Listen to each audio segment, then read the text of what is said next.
Demikianlah sabda Tuhan.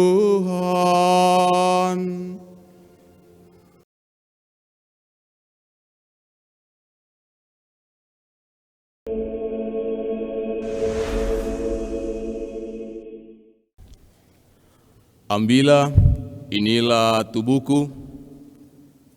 Ambillah, inilah darahku. Saudara-saudariku yang terkasih dalam Tuhan kita Yesus Kristus, sabda Yesus inilah yang selalu disampaikan kembali kala imam merayakan Ekaristi. Lantas, apa arti sabda Yesus yang memiliki makna yang amat dalam ini? Maknanya adalah Tuhan Yesus menyampaikan sebuah undangan. Dia menyampaikan sebuah undangan kepada pengikut-pengikutnya. Suatu undangan yang mendesak supaya menyambut dia di dalam sakramen Ekaristi. Kata menyambut kiranya kita dapat memahaminya dengan baik. Menyambut, menerima kehadirannya. Menerima kehadirannya secara nyata di dalam diri para pengikut yang menerimanya. Tentang hal ini Yesus pernah bersabda, "Aku berkata kepadamu, sesungguhnya jikalau kamu tidak makan daging anak manusia dan minum darahnya, kamu tidak mempunyai hidup di dalam dirimu." Inilah iman kita yang dapat dijabarkan secara panjang lebar. Saudara-saudariku yang terkasih, oleh karena itulah sakramen Ekaristi merupakan sebuah kekayaan gereja. Sebab Kristus sungguh-sungguh nyata hadir. Ekaristi menjadi sumber dan puncak kehidupan beriman kita. Di dalam Ekaristi, para pengikut Kristus memahami kurban Paskah. Orang menimba kekuatan dari Kristus yang dengan penuh kasih mengorbankan dirinya untuk keselamatan dunia. Umat beriman membangun persatuan dengan Tuhan melalui semangat kasih-Nya. Dengan kasih yang ditimba dari persatuan itu, orang kemudian menggunakannya membangun hidupnya di dalam kehidupan bersama. Katekismus Gereja Katolik mengajarkan begini, seperti halnya makanan jasmani perlu untuk mengembalikan kekuatan yang sudah terpakai. Demikianlah Ekaristi memperkuat cinta yang terancam menjadi lumpuh dalam kehidupan sehari-hari. Ekaristi memperkuat cinta yang karena aktivitas dan sebagainya sehari-hari terkadang menjadi lumpuh. Saudara-saudariku yang terkasih dalam Tuhan kita Yesus Kristus, sebagai seorang beriman, mungkin pernah kita jumpai ketika seorang ataupun lebih orang yang kita ketemu, orang Katolik, ketika diajak untuk datang ke gereja untuk merayakan Ekaristi, tentunya biasanya jawabannya demikian. Ada yang mengatakan begini, "Kau pergi sudah, saya cukup sembahyang di rumah saja." Jadi tidak tahu, mungkin sembahyang 1 kali Bapa Kami, 1 kali Salam Maria, 1 kali kemuliaan sebagai pengganti dari Ekaristi hari Minggu. Nada jawabannya terkadang terdengar agak bijaksana, tetapi sebenarnya itu jawaban miring. Sebagai seorang beriman, jawaban yang sangat miring. Kalau ada yang seperti itu, sebagai orang Katolik, ubah pemahaman, ubah cara pandang kehidupan berdoa. ubah. Sakramen Ekaristi adalah sebuah sakramen yang di dalamnya Allah mempersatukan diri kita dengan dirinya. Tuhan masuk dan tinggal bersama dengan kita, memberikan daya bagi kehidupan kita. Ia memberikan daya yang menolong kita untuk membuat hidup ini tidak terasa kering. Oleh karena itu, kalau tidak pernah ikut Ekaristi, atau hanya tunggu Natal dan Paskah saja, itu pun duduk di luar. Ketika diajak, datang saja. Satu kali ikut mungkin terasa bosan.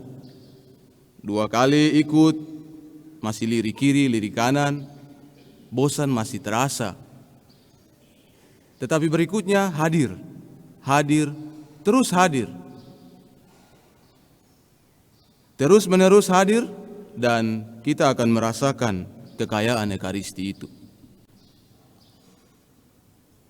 Saudara-saudariku yang terkasih, ambillah dan makanlah, ambillah dan minumlah, itu adalah sabda Yesus yang memiliki kekuatan. Ia menawarkan dirinya kepada kita, bukan memaksa. Ia menawarkan dirinya kepada kita. Ia menawarkan dirinya untuk masuk dan tinggal di dalam diri kita.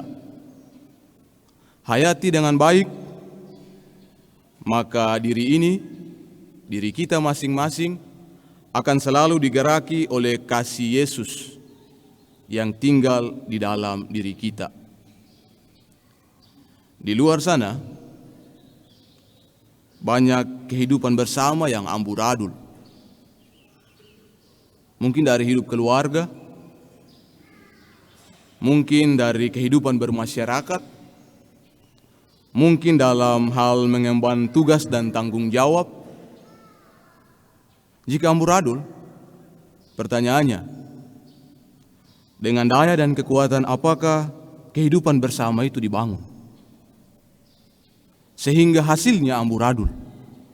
Daya dan kekuatan apa yang dipakai? Dengan kekuatan Belzebul kah? Dengan kekuatan Suanggi kah? Dengan kekuatan ego semata kah? Atau dengan kekuatan-kekuatan lainnya? Kita orang beriman. Beriman berarti percaya kepada Yesus Kristus. Undangan Yesus semata-mata untuk kebaikan kita. Sama sekali tidak menambah apa-apa untuk diri Dia. Pertama-tama untuk diri kita. Akhirnya saudara-saudariku yang terkasih, di akhir renungan ini ada beberapa pesan yang hendak disampaikan kepada kita. Pesan yang pertama, semua pasti tahu 5 perintah gereja. Ada 3 perintah dari 5 perintah gereja yang berbunyi tentang Ekaristi. Mungkin ada yang sudah lupa, yang baru sambut baru komuni pertama beberapa tahun terakhir pasti masih tahu. Yang pertama, rayakanlah hari raya yang disamakan dengan hari Minggu. Itu perintah gereja yang pertama. Kedua, ikutlah perayaan Ekaristi pada hari Minggu dan hari-hari raya yang diwajibkan. Itu perintah yang kedua. Perintah yang kelima, sambutlah tubuh Tuhan dalam masa Paskah. Perintah-perintah ini berkaitan dengan Ekaristi. Ini mau menunjukkan Ekaristi adalah sesuatu yang sangat penting untuk kehidupan beriman. Saking pentingnya, penghormatan pun dilakukan secara rutin. Oleh karena itu, pesannya taat pada perintah ini. Kemudian, pesan yang kedua, ada orang yang mengatakan begini, tanpa merayakan Ekaristi, saya bisa menjadi orang baik. Oke, kita lihat di ujungnya. Seberapa kuat dirimu untuk bertahan dalam keadaan tanpa pegangan. Ketika perahu di lautan terombang-ambing di tengah gelombang, orang butuh pegangan. Jika tidak ada pegangan, dia akan terlempar dan ditelan gulungan gelombang. Itu sudah pasti. Hidup ini dinamis, bukan statis. Oleh karena itu, jadikanlah Yesus sebagai pegangan.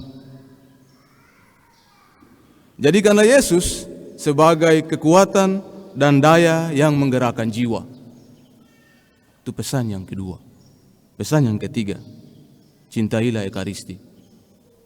Bersatu dengan Yesus di bumi, maka bersatu juga dengan Yesus di surga, di dalam perjamuan yang abadi.